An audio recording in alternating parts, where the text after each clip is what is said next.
जिस्मानी अमराज के लिए हकीम महमूदुल हसन तौहीदी चैनल को सब्सक्राइब कीजिए। बिस्मिल्लाहिर्रहमानिर्रहीम।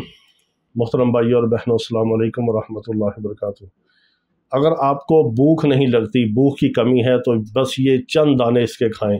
इंशाअल्लाह अज़ीज़ आपको इतनी भूख लगेगी कि आपका हर चीज़ खाने को दिल चाहेगा। आप चाहेंगे कि सब्जियां, फल, हर चीज़ आप कच्ची खा जाएं। इतनी आपकी भूख बढ़ेगी कि ज़बरदस्त आपको मज़ा आ जाएगा ज़िंदगी का।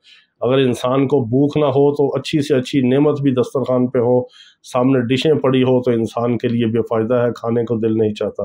भूख अल्लाह रब्बुल इज़्ज़त की इतनी बड़ी नेमत है, इसकी कदर करें, क्योंकि यही हमारा ज़िंदगी का मिशन है कि अल्लाह रब्बुल इज़्ज़त हमें अपने बंदों की हदायत और शिफा का ज़रिया बना दे।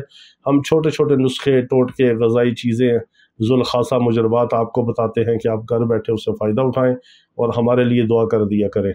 बाकी जो रूहानी जिस्मानी मरीज़ इलाज के लिए आते हैं या जो दवाई मंगवाते हैं, अल्लाह ताला तमाम बीमारों को शिफाए कामिला अजल मुस्तमिरा अता फ़रमाए। ये बहुत ही आसान सा नुस्खा है। अगर आपको ताज़ा अनार मिले, तुर्श अनार आपने ले लेना है, उसके आपने 5 तोले 50 ग्राम या 1 छटांग आपने रोज़ाना उसके दाने सुबह खाली पेट खाने हैं। 1 हफ़्ता आपने ये करना, फिर आप अपनी भूख को खुद देखें। अगर आपको ताज़ा अनार नहीं मिलता किसी जगह, तो आपको खुशक अनारदाना हर जगह मिलेगा। पंसारियों से मिलेगा, बड़े बड़े स्टोरों से मिलेगा, किराने वालों से मिलेगा।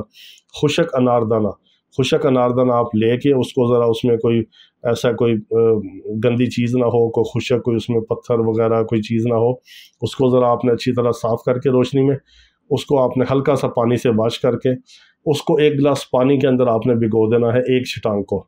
अगर 1 छटांग नहीं तो आप 20 ग्राम या आधा छटांग भी उसमें पानी में 1 गिलास में भिगो सकते हैं।